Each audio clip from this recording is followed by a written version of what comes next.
Koppel, host of the Time for Coffee podcast, where you get firsthand career advice into the jobs and industries that interest you the most. And before we start today's show, I have a quick favor to ask you. If you haven't already, I'd be incredibly grateful if you'd give us a rating and a review on iTunes. And if you're like me, you need to do it now because you'll forget later and because it's the best way to help others who may be in search of career advice to find this free resource. So press pause if you haven't done it and do it right now. I'll wait. Thanks so much and enjoy today's show. Hey there, Java junkies. Welcome back to another episode of T4C. If you're interested in learning more about how to become creative, especially for those of you who think you aren't, and how to trust yourself to make the right career moves, then this is the episode for you because my next guest has written the book on it. Well, if I'm going to be completely honest, he's written a lot of books on it. In fact, about 20 of them on that and many other topics as he evolved from a marketing guru and serial entrepreneur into his current manifestation as a teacher who believes that almost everything you're learning in school right now isn't preparing you for the real world of work. But before I introduce you to Seth Godin, I want to make sure you've signed up for the Java Junkies Journal. That's Time for Coffee's newsletter that features career advice and insights into different careers from the professionals who are actually working in them. Just head over to the Time for Coffee website at time4coffee.org, and the sign-up box is right there. Now, my creative cappuccino lovers, please grab your mug and take a chug of your favorite caffeinated brew, because it's time for another caffeinated career conversation. And my guest is Seth Godin, the founder of aiMBA, a 31-day online leadership workshop that provides students with the skills they need to become leaders who make real impact and meaningful change. Seth is also the founder of the Akimbo workshops, which are proven, powerful, and efficient online communities that help people learn to see. Akimbo runs seminars for freelancers and bootstrappers and helps creatives become more creative. Managers learn to lead, and pretty much it teaches everyone how to create a podcast. And last but certainly not least, Seth is the author of 20 best-selling books, including Purple Cow, Tribes, and his most recent work, The Practice, Shipping Creative Work. Seth, welcome to Time for Coffee. Are you caffeinated and ready to go? I think I was born caffeinated. You haven't seen me on caffeine and you don't want to. Oh, no. So you don't drink coffee? I wish I could. I brew my own. I roast my own beans. I have a new old stock 1979 Swiss Cremini manual lever press espresso maker, but I wish I could. I can't. Okay. All right. Well, fair enough. It sounds fancy, though. Seth, I want to begin this interview, as you and I were chatting just before we started, in a slightly different way from the way I usually do. And that is, rather than asking you about what you're doing right now with Akimbo and aiMBA, I'd like to flash back to when you were the same age as most of my listeners, when you were in college, when you were at Tufts University in Boston. And did you have a double major in computer science and philosophy, or was one of them your concentration? When you get to college, first, thank you for having me. When you get to college, you have to make a choice. Either it's high school, but with more binge drinking, or it's something other than that. And the vast majority of people have been seduced into thinking that the purpose of college is to fit in, to get good grades, to go hundreds of thousands of dollars into debt, and to fill the gaps with socializing. And my dad sat me down and he said, here's the deal. It's the same price whether you take 4 or 5 or 6 courses. And he also said, you're not going to go to law school, which was true. So don't worry about your grades. And the typical person on campus was carrying around a huge backpack loaded with books and notebooks and was spending hours in the library so that they could take their B minuses and turn them into A's. I found a loophole in the catalog, and it allowed me to take pretty much any courses I wanted, except for Spanish, which I didn't want to take, and call it a major in mechanical engineering, philosophy, and computer science. I so abused it that they took it out of the catalog when I was done. This is true. But I took 6 courses every semester, and I had one notebook, and I never worried about what my grades were going to be because that's not why I was there. My goal was not to do well in class. My goal was to explore. And the magic of college is you probably don't have a day job. You probably don't have kids.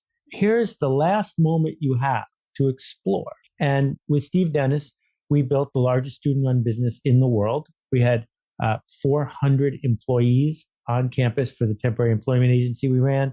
We had a snack bar, a ticket bureau, a concert promotion business, a travel agency. Every week or two, we'd launch a new business. And I got paid $50 a week to do this because it was a nonprofit.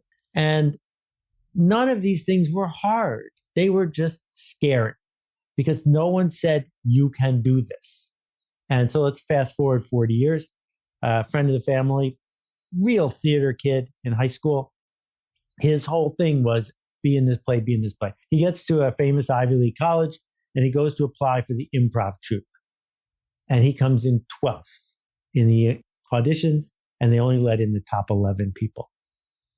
And I say to him, start your own improv troupe. It's improv. It's not varsity football. That's the beauty of it. He never did. He never did. And that's why I'm talking to you today, because it doesn't matter what I did. It matters what have you been indoctrinated into believing you're supposed to do. Okay, fair enough. So did you know what you were going to do with your philosophy engineering degree when you graduated? I don't even know what I'm going to do in 4 weeks. You know what I was going to do then. I'm asking you, Seth, because that is what has so many, thousands upon thousands of college students overwhelmed with anxiety because they think they're supposed to know. So what was your first job after you graduated and how did you get it? Well, so the key is this. You're not anxious because you think you're supposed to know. You're anxious because you know deep down that you're an imposter. You know deep down that you're a fraud, that you're going to the world and asking for the job of your dreams that you have never done before. How dare you? And, you know, one of the beauties of this generation is if you've come up in a peer-to-peer publishing world like we have now, you have published things in front of the whole world. You have made a video that anyone could see. You have posted text that anyone could read. That's new. And we can multiply that. That the whole idea is, can you create utility? Can you add value somewhere? And what I decided, what you could decide, is my goal when I leave this place is not to get a fancy job with a good salary. My goal when I leave this place is to be in a situation that has 2 attributes. 1, a boss I can learn from, and 2, high velocity. Put me in a place that's moving fast. And so after business school, I turned down a job at Parker Brothers. Wait, I'm sorry, but so did you go directly from Tufts into business school? I did. I was very fortunate. You can't do that anymore. Not at a famous business school. I don't recommend anybody go to business school unless you want to work for McKinsey or some consulting firm. It's not worth your time and money. But when I had the chance to pick a job, it was my summer job, I said, where can I land where it's going to be a completely different place 8 weeks after I get there? And how can I surround myself with people who are smarter than me? Because learning how to be a bureaucrat isn't very hard, and there's plenty of places you can learn how to do that. My sister was unfortunate enough to have a summer internship for the Social Security Administration. And after 2 days, she learned everything she could possibly learn. So that's all I was looking for. Show me a place that's going fast. And in 1983, that was the software business. And again, a whole bunch of lucky breaks. I worked with Arthur C. Clarke and Ray Bradbury and Michael Crichton. And they put me in charge of way too many things. And over the course of 8 weeks, I ended up with 40 employees working for me. But not because I was assigned to me, but because why not? I'm going to go for it. And unless you're working in a hospital where you could kill somebody, just go for it, because why not? And what I love about the fact that you went to work for Parker Brothers while you were at Stanford getting your MBA is that you actually were obsessed with computer games. So you followed your interests. You didn't try to reverse engineer it. I have to interrupt you. I'm sorry. First, I turned down Parker Brothers, and I'm really lucky that I did, because even though they were famous, they laid off the entire staff 2 weeks after I got there. So that was, but number two, I wasn't obsessed with computer games. I'd been playing games since I was 16. I love designing games. I was obsessed with making a ruckus. And I would have been just as happy working for Steve Harrell in Northampton, Massachusetts, growing his ice cream chain. And I would have been, I just wanted to be in a place that was moving. I don't believe that we are born with passions. I don't believe we are born with a destiny.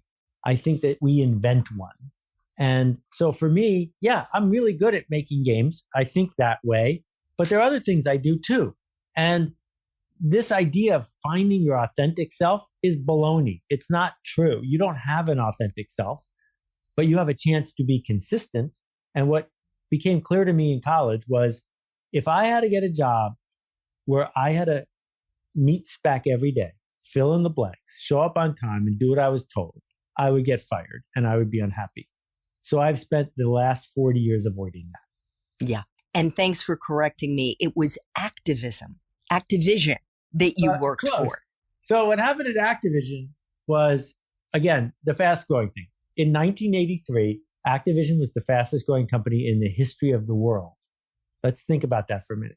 The fastest growing company in the history of the world. And the CEO of Activision came on campus to give a speech. And at the end of the speech, anyone could have walked up to talk to him, but no one did but me. And I went up to talk to him and I said, "Hey, Jim, loved your talk.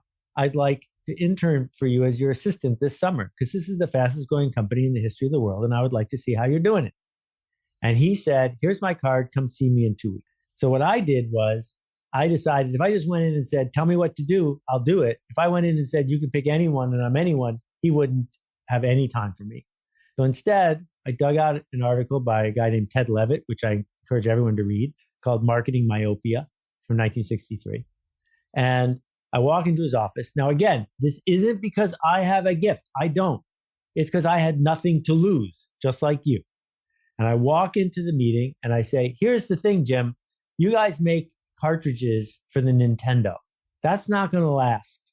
But as we learn in this article, Marketing Myopia, what you should do is not define yourself as a Nintendo cartridge business, but define yourself as being in the entertainment business for a generation. So maybe you could go completely clean up in the computer game business because you'll have no competition."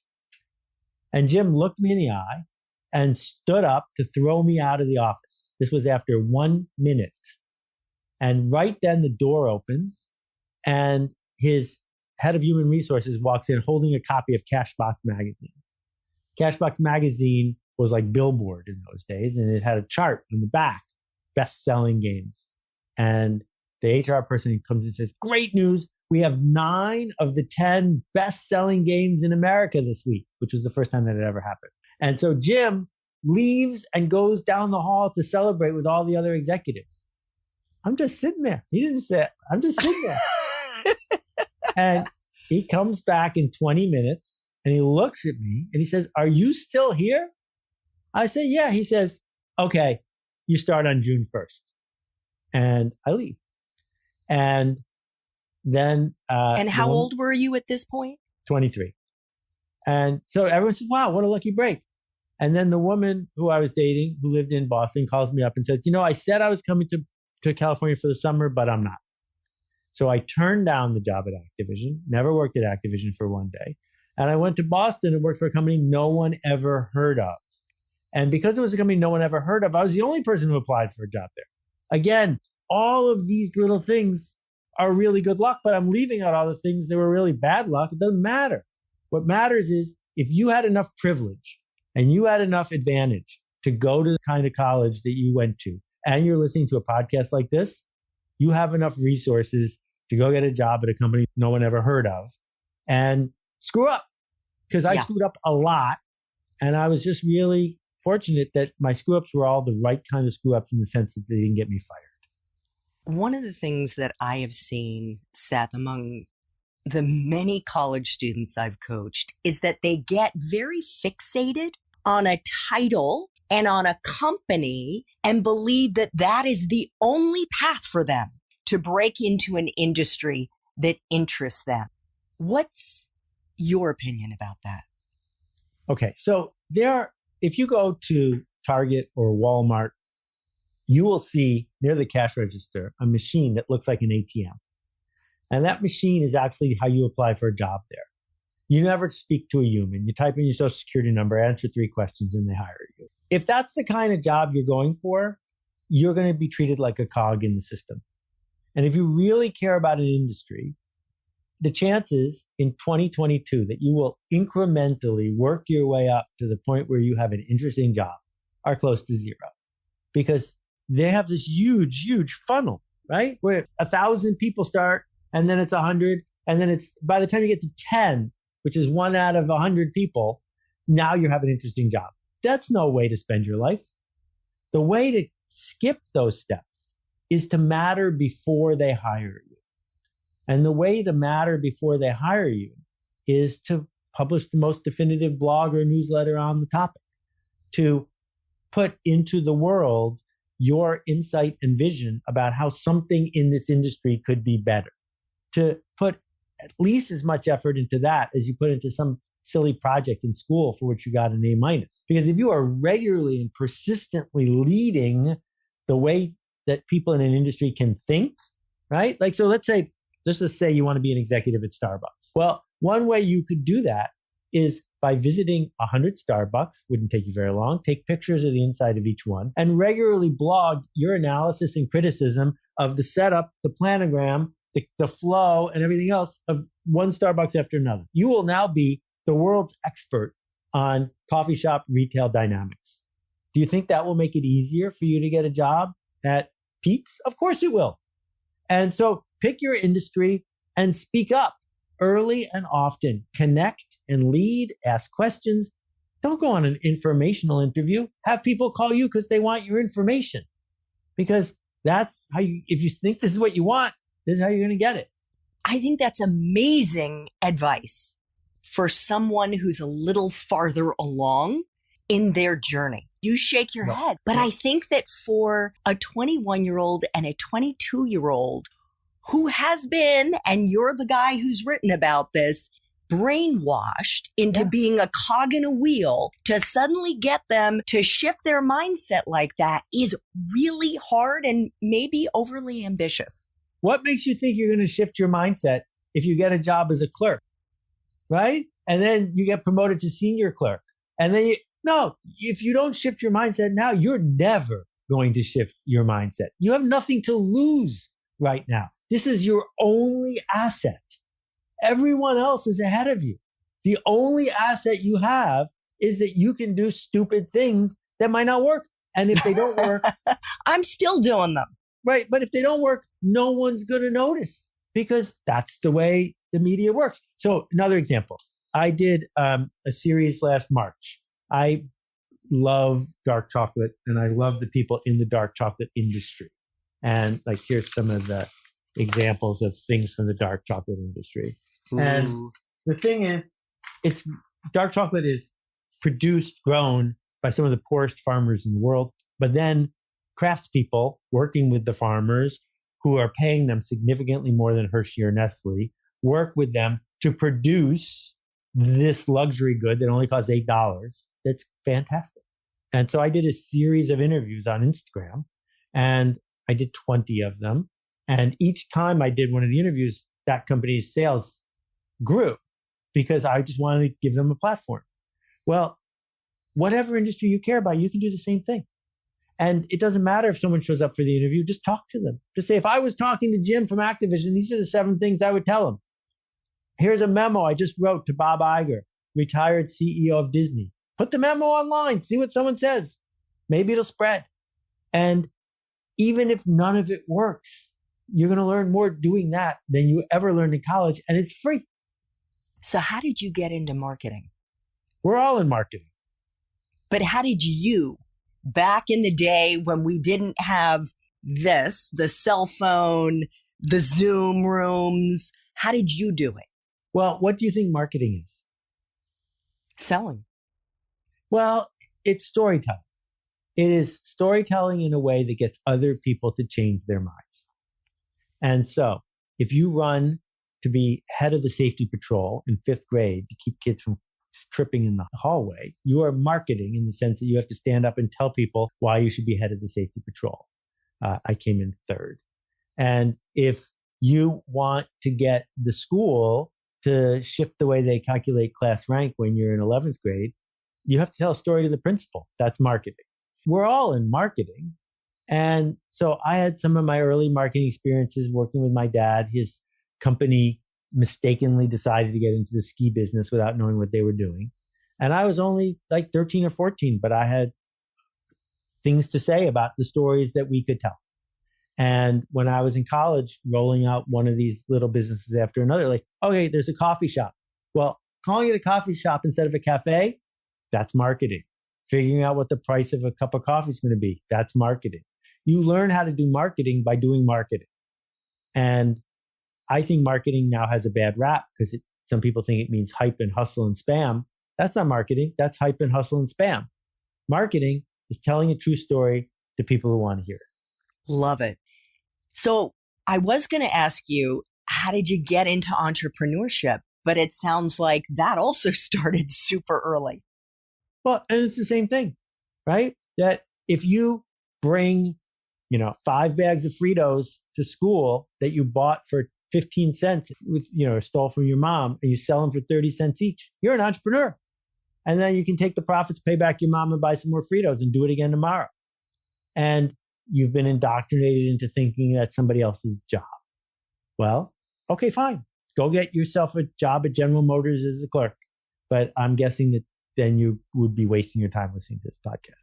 How do you teach someone, Seth, especially a college student or a young professional who thinks, I'm not creative, I'm not in the arts, I didn't take English lit, that they are in fact a creative and need to be creative?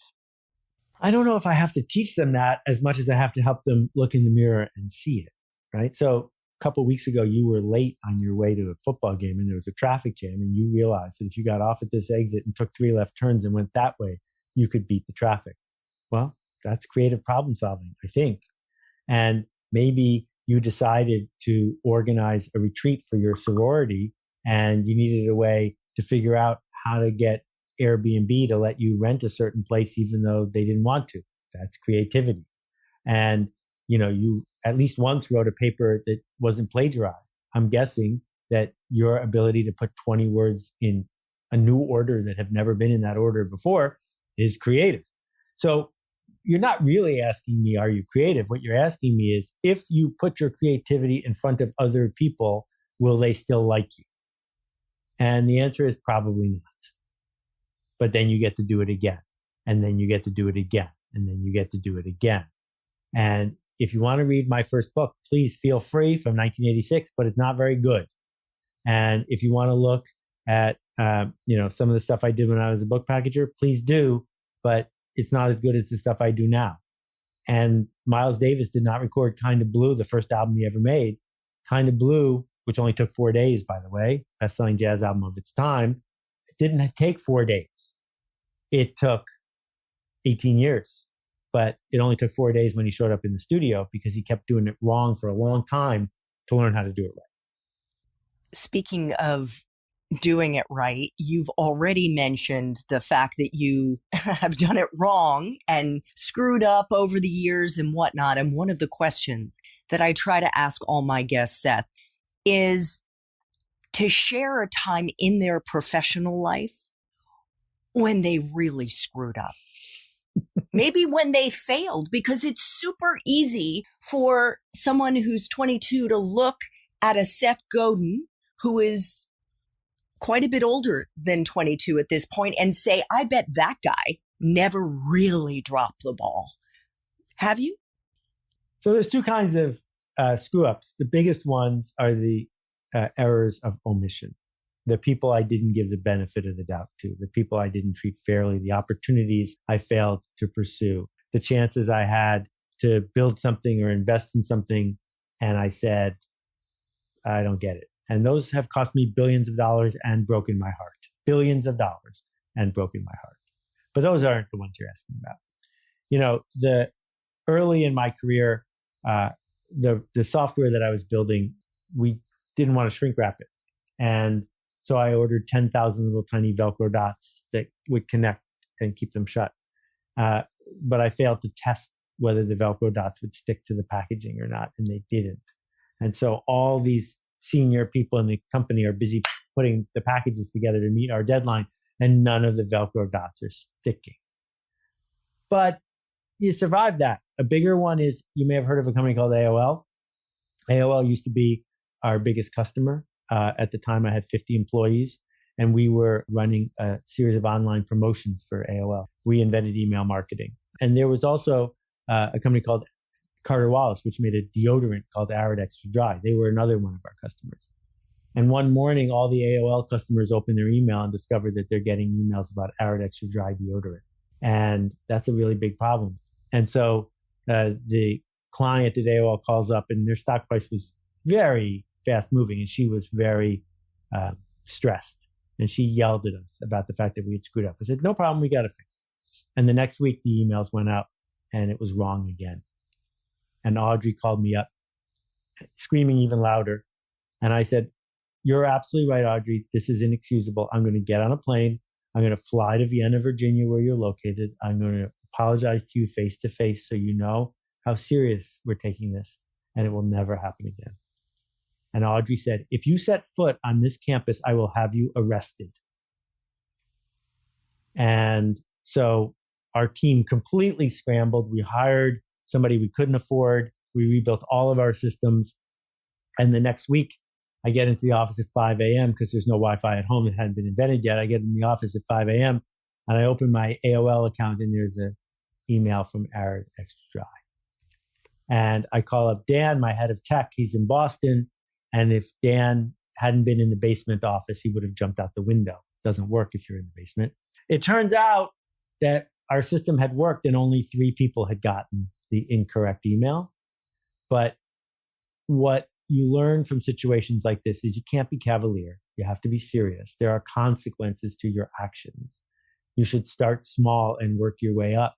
But what you also learn is if you want perfect, you're not in the right line of work, no matter what line of work you're in. There is no perfect. Final question, Seth. And this is less about a mea culpa and more about helping students who are in school right now learn from the life experiences of my guests. So with that in mind, if you could go back to Tufts and do it all over again, but based on the wisdom you have now, what advice would you give yourself? It's pretty simple. I wouldn't take back one of the mistakes, because the mistakes are why I'm here today. And I am so lucky that I am here today. And the mistakes are part of the deal. And so if I had to say something to my other self, it would simply be, it's going to be okay. And that's what I would tell everybody listening here. It's going to be okay. Seth is the host of the top-ranked Akimbo podcast. It's about our culture and about how we can change it and bend it, which is actually what Akimbo means. It's the bend in a river or the bend in an archer's bow. He's also the founder of 2 online communities, the Akimbo workshops, as well as aiMBA. We will have links to both in show notes. Seth, I want to thank you so much for making time for coffee or water, whatever you had in your mug a few minutes ago with me and the T4C community. This was just wonderful. Well, thank you for letting me rant. It's always a pleasure. And I hope everyone goes and makes a ruckus because that's what we need from people. Lord knows we need your help. Thanks so much for listening to this latest episode of T4C. And if you're interested in learning more about my coaching services for confused college students and recent grads, feel free to check out the Time for Coffee website under the coaching tab at time4coffee.org or text me at 202-236-5712. That's 202-236-5712.